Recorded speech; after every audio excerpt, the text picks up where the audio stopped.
Murphys breathes low light and salt air from the waterfront. A room of uniforms off duty and stories kept quiet. Boots rasp on a scuffed floor. A ceiling fan turns a lazy circle. Glass and ice tap like a metronome. Staff Sergeant Mark Dawson from 1st Reconnaissance Battalion leans too close to a woman in jeans and a dark blue shirt. His voice riding the noise as friends crowd behind him. She moves an inch, enough to claim space without a scene, and the nearest table sense a line. She is Emily Carter, Rear Admiral lower half. Tonight dressed like anyone else, and happier that way. She sets her whiskey down with care. Shoulders level. Eyes steady. And the room begins to fold in around that calm. At the bar, Rear Admiral retired Laura Wollenberg notices and gives the smallest nod, the kind of salute you can make without a hand. No one flashes rank. No one shows a weapon. And yet chain of command hangs in the air like a posted order. Dawson edges closer. Swagger covering a thin seam of unease. And the crowd answers with a hush that feels like a held breath. Carter does not rise. She simply tells him, last chance to walk away. Her voice even enough to carry, and quiet enough to keep everyone seated. The bartender stops mid-reach. Marines angle their shoulders. Sailors find the wall and wait. And good order holds by a thread. Tomorrow brings a ceremony, and more weight than this room can see. At 8 o'clock tomorrow morning, she will take command of Naval Special Warfare Command, the headquarters for Navy SEAL units and SDV teams. That truth waits outside in the dark, like the tide. For now, the glass rests on wood. The fan turns. And the moment freezes one heartbeat before anyone moves, 15 to 20 minutes earlier. Murphy's sat in its usual low glow near the San Diego waterfront. Rear Admiral lower half. Emily Carter slipped in wearing jeans and a dark blue t-shirt. The faint line of an old collarbone scar catching the bar light for a second. She ordered a whiskey neat and chose a corner table that kept her back to a wall and her view on the door. The plan was to stay quiet and unseen on the night before the change of command. Marines from Camp Pendleton drifted in by twos and threes. High and tight haircuts and sun-faded deployment shirts, telling their own stories. The room grew louder, but the rules stayed steady. No weapons out. No chest thumping. An unspoken respect for boundaries that comes from living with standards. Laughter rolled and then settled like surf on a calm night. Her phone buzzed with a short line from LCDR Jake Murphy. Congratulations. Drinks after the ceremony and keep your powder dry. The message took her mind to the afternoon brief, locked behind a steel door. A hostage scenario in the South China Sea that might demand a joint task force with SEALs. Marine Recon, or MARSOC, and aviation launched from an amphibious ship. She filed the mental checklist, the way you do when the weather is changing, even if the sky still looks clear. At the bar, Rear Admiral retired Laura Wollenberg noticed Carter and gave a small nod that said the circle of those who knew was not large. Carter let the moment pass and stayed off the radar. Tonight was for rest and routine. Tomorrow, at 8 o'clock in the morning, she would assume command of Naval Special Warfare Command, the headquarters for Navy SEALs and SDV units, and she meant to arrive steady and ready. The door swings open, and a knot of Marines from Camp Pendleton files in with easy swagger, sleeves run tight. High and tight haircuts shine under the bar lights. Deployment shirts carry sand-faded stencils. Their laughter rolls across the room and lifts the mood without tipping it over. Murphy's feels louder but still orderly. The kind of place where everyone knows the line. Staff Sergeant Mark Dawson from 1st Reconnaissance Battalion takes the unspoken lead. A combat-proven NCO who talks with his hands and grins too wide after a long cycle. He is confident and a little loud. Not mean, just trying to shake off the weight. Friends clap shoulders and swap stories that do not need to be told out loud. No one flashes a weapon, and everyone knows shore patrol will show if the energy turns the wrong way. In the corner, Emily Carter sits with her back to the wall, quietly reading the room. She notes unit patches, tan lines where watches used to sit, and the easy shorthand of people who have been under the same sun.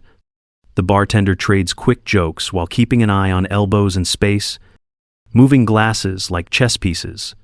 At the rail, Rear Admiral retired Laura Wollenberg watches it all, with a small nod that says she has seen nights like this. The floor grows tighter near the bar, as orders stack up. Dawson backs through the crowd to call for another round, and a teammate bumps his shoulder at the wrong moment. He slides closer to Carter's table without meaning to, boots scuffing the wood as he searches for balance. The fuse is set in the noise and the heat, not by a villain, but by a room that is one step too full. The jolt tips the glass, and a fan of whiskey runs across the table. Mark Dawson catches his balance and squares up because his friends are watching, and the room has gone quiet. Emily Carter keeps her seat with one hand near the rim of the glass, and her eyes steady on him. She addresses him correctly as Staff Sergeant and gives a clean warning to step back and let it go. Dawson leans on his record as if it can hold him up. He names himself as Staff Sergeant Mark Dawson from 1st Reconnaissance Battalion with 2 tours in Afghanistan and 1 in Iraq. He claims the spot as his and waits for her to blink. Carter does not raise her voice or stand. She answers in plain words that carry the kind that set a boundary without heat.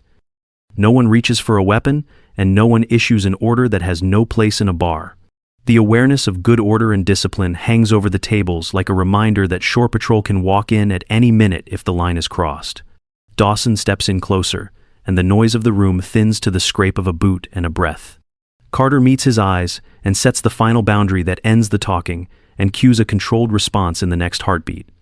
The room holds its breath as Mark Dawson steps into Emily Carter's space. She stays seated with shoulders square and a steady hand on the table. Her voice is level as she addresses him as Staff Sergeant and gives a final boundary to walk away while there is still room to do it cleanly. The bartender pauses mid-reach and a couple of Marines shift their weight, but no one moves first.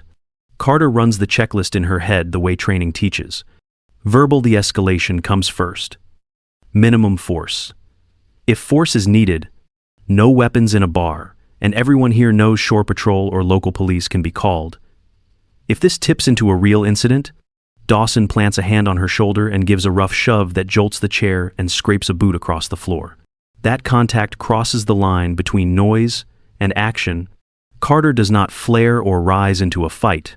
She decides on a brief, lawful intervention meant to stop the contact and nothing more. She inhales once and sets her feet under the chair. Her eyes stay on his hands and her voice stays even, so the room does not spook. The decision is made, and the next motion will be clean and controlled. Not a swing. Not a spectacle. Glasses stop clinking as every ear angles toward them, and the space between heartbeats feels long enough to step through. The shove lands, and Emily Carter moves, because the room is crowded and restraint matters. She turns at the hips and brings both hands to Mark Dawson's wrist in a 2-on-1 grip that locks his hand to her center line. A short step shifts her weight and turns him 90 degrees, while his balance slides forward. His shoulder dips as his center of gravity lowers, and the motion looks almost quiet. She keeps her voice steady and her eyes on his free hand. The pressure on the wrist stays firm but measured, so the joint speaks before the muscles do. No strikes. No choke. No attempt to throw him to the floor. She guides him down to a compliant kneel where he can breathe and stop moving. The bar reads the moment the way trained people do. Boots scrape back a few inches, and 2 Marines open space without being told. Glass and ice go silent, and the ceiling fan seems loud in the pause. No one reaches for a weapon because this is control in a civilian bar and not a fight. Carter modulates pressure the instant she feels him stop resisting. She releases the lock and steps back to reset distance, so nothing reignites. Her tone stays even as she tells him to hold where he is, and then to stand when he shows he is calm. The tension shifts from physical to social, and every eye waits to see if the night cools or catches.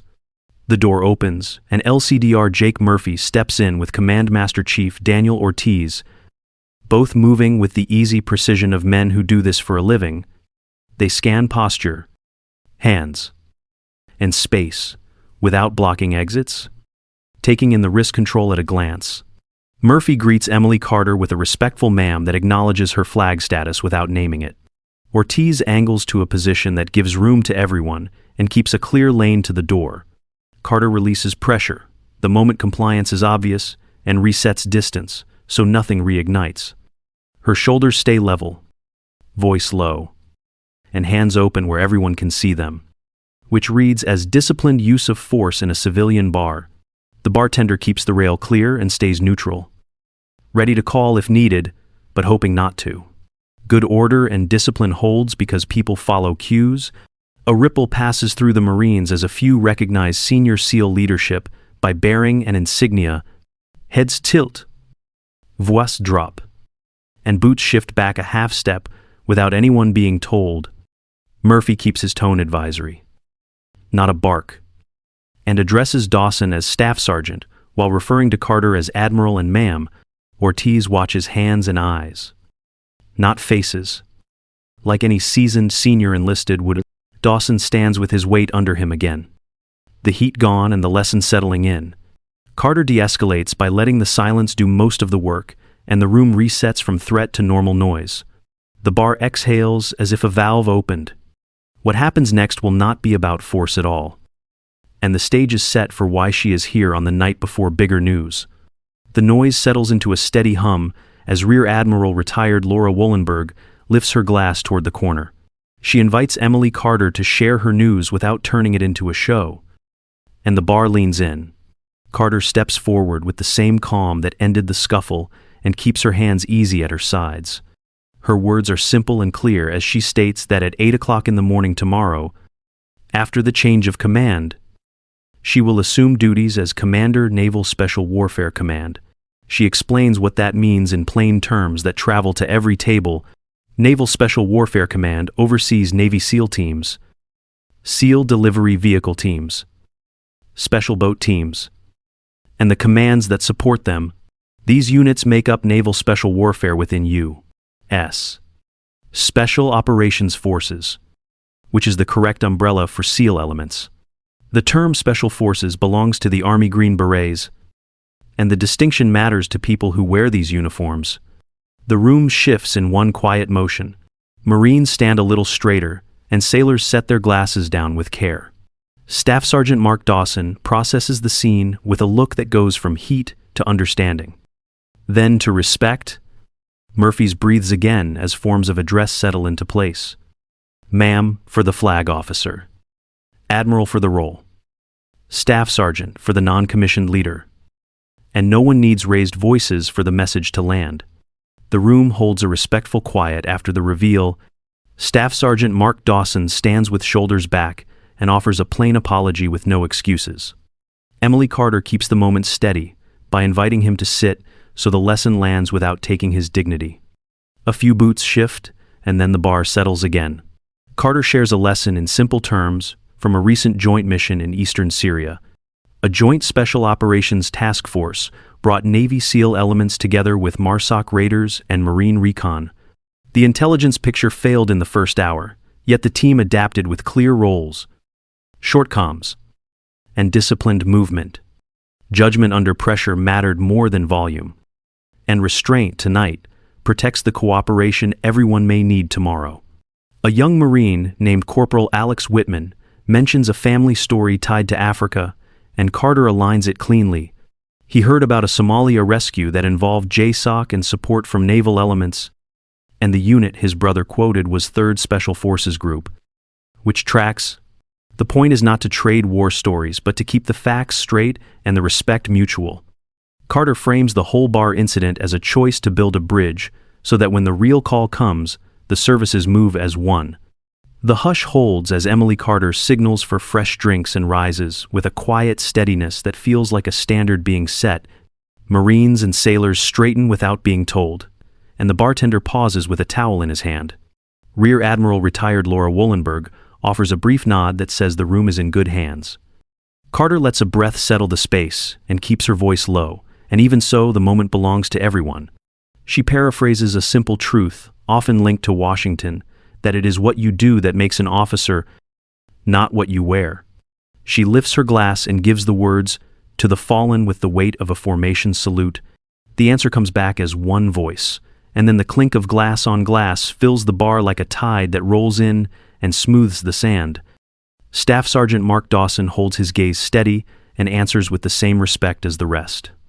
Wollenberg remarks that many leaders would have written the staff sergeant up, and Carter replies that building bridges matters with a mission likely ahead.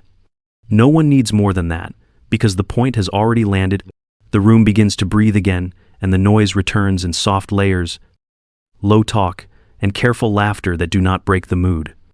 Duty and remembrance sit side by side on the wood, and the tension releases into a shared promise to carry the names that are not here.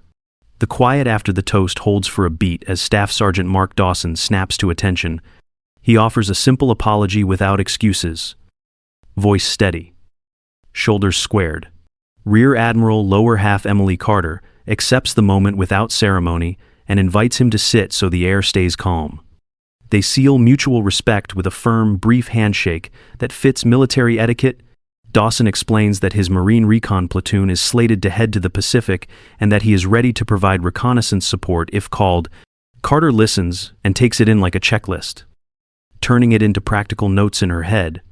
She thinks through how Naval Special Warfare often works with Marine Recon or MARSOC when missions overlap. The idea is not bravado, but readiness that travels both ways. They keep the talk grounded in real planning. Aviation could come from an amphibious assault ship with MV-22B Osprey for ship-to-shore movement. An MH-60S from an HSC detachment could provide lift or support, depending on the profile. Rehearsals, comms plans, and load plans matter more than speeches, and both of them know it. The bar stays off-duty in feel, with no weapons displayed, and a steady respect for good order and discipline. Carter stands when the room settles into easy noise again. She thanks Dawson with a nod that carries weight and steps toward the door like someone moving to the next task. The night air is cooler than the lights inside, and she keeps her stride unhurried. Tomorrow at 8 o'clock in the morning, she will take command. So tonight, she walks out quiet and leaves a room warmer than before. A bridge already built for the mission ahead. First light washes the flight deck of USS Wasp LHD-1, as Green Deck is called, and crews move with practiced purpose. A SEAL troop and a Marine Recon platoon file to their spots by the numbers. Loading to a rehearsed plan. Hands check M4. A1 carbines with magazines seated. Sidearms. Glock 19 or M18 secure. Radios PRC 152 and PRC 117G powered and set. Night vision devices stowed. Protective gear snug. Chocks. Chains. And hand signals keep everything safe in the rotor wash. Forward on the deck. MV-22B Osprey crews bring engines to life, while blades fold out and bite the morning air. An MH-60S from an HSC detachment idles ready for support, its crew scanning and pointing with gloved hands. The rhythm is calm and exact, a quiet flow of tasks that looks simple only because it is drilled. Sailors watch line markings and safety arcs so no step goes where it should not. LCDR Jake Murphy hands a final brief to Admiral Emily Carter with the bare essentials. Coastal hostage rescue. Rules of engagement clear. Insertion options set as fast rope or helocast, depending on terrain and sea state. Command Master Chief Daniel Ortiz confirms ready status across teams and fires off a last check on comms. Staff Sergeant Mark Dawson reports. Recon set and ISR looks good. Then fades back to his lane. Engines rise to a steady thunder, and the first Osprey lifts, nose angling toward the horizon. Carter stands at the edge of the deck and feels the ship under her boots. Steady as a pier. Some wins begin in a bar with restraint and respect. Then carry forward when joint teams move like one mind. Pride sits beside responsibility as the formation climbs and the day starts for real. I think about the bar first, because leadership often starts in places that look ordinary. A crowded room. A shove. A choice to keep my voice steady, instead of matching heat for heat. Then I think about the flight deck. Green Deck called it first light. Teams moving like a single plan. The same habits connect those moments whether anyone notices or not. My rule is simple. Control yourself before you try to control the room. Use the minimum force that keeps people safe and protects dignity so you can be teammates tomorrow. Build bridges across services, because real missions live or die on joint trust. That is what the chain of command asks of us, and what good order and discipline really mean when no one is watching. Naval Special Warfare expects quiet professionalism, and so do our Marine partners. Not speeches. Just steady choices repeated until they become reflex. The flag at the stern snaps in a wind that smells like salt and oil, and the rotor noise fades as the formation disappears into the morning. The next call rarely announces itself, so you build the right habits in small rooms long before the ramp drops. If this story stayed with you, consider liking and subscribing, only if it truly resonates. This channel is a quiet place for real leadership moments and human stories that respect the people who serve. Share what you felt and what you noticed in the small choices that changed the night. Your presence here matters more than any number. I would love to hear one thing from you. In the same room, would you pull rank or build a bridge? Keep comments short and respectful so others feel welcome to join. If you want more in this tone, the next video walks through de-escalation and command presence during a joint operation without turning it into a lecture. Thank you for spending time here and for the thoughtful way you read and listen. This is a work of fiction grounded in accurate military practice and in the values of good order and discipline. I hope it leaves you with the gentle echo of glasses touching after a simple toast. Think of the bar settling back to calm and the morning launch lifting into a clear sky. Throughout the video, brief on-screen notes appear and fade to confirm details without breaking the story flow. They clarify that Rear Admiral lower half equals 07 and that the commander of Naval Special Warfare Command leads Navy SEAL units within Naval Special Warfare. They note that Navy SEALs is the correct term, while Special Forces refers to Army Green Berets, and that 1st Reconnaissance Battalion belongs to 1st Marine Division at Camp Pendleton. They add that Somalia hostage missions often involve JSOC with 3rd Special Forces Group, and that joint operations can place Naval Special Warfare elements alongside Marine Recon or MARSOC. Other quiet overlays cover platforms and gear used in the epilogue. USS Wasp LHD. One can embark MV-22B Osprey and an MH-60S from an HSC detachment. Standard small arms like the M4A one-use magazines, not clips. While common sidearms include Glock 19 or M18, typical radios are PRC-152 or PRC-117G, and night operations rely on NODs with proper PPE. Each note appears at a natural beat and fades after a moment. The tone stays neutral and professional. The purpose is simple: to build trust through clear facts while keeping the focus on people and choices